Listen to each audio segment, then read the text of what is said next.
Download this code and get free GPT-4o from codegive.com, link in the description below. ### Java thread naming tutorial. In Java, every thread has a name, which is a string identifier.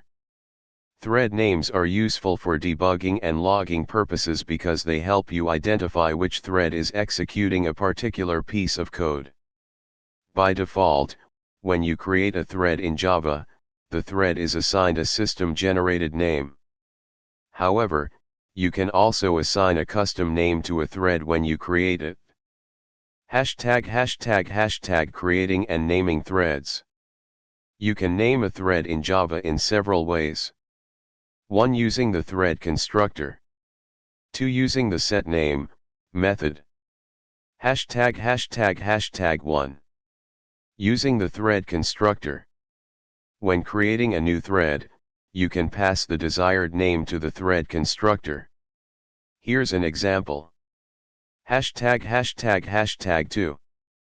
Using the setname method. If you have already created a thread and want to change its name later, you can use the setname method. ### Summary. Naming threads can help you in identifying them during debugging and logging.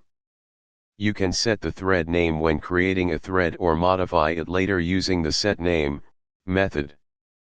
Use thread.currentThread.getName to retrieve the name of the currently executing thread. ### Conclusion. Thread naming in Java is a simple yet effective way to manage and debug multi-threaded applications. By using meaningful thread names, you can make your code more readable and easier to maintain.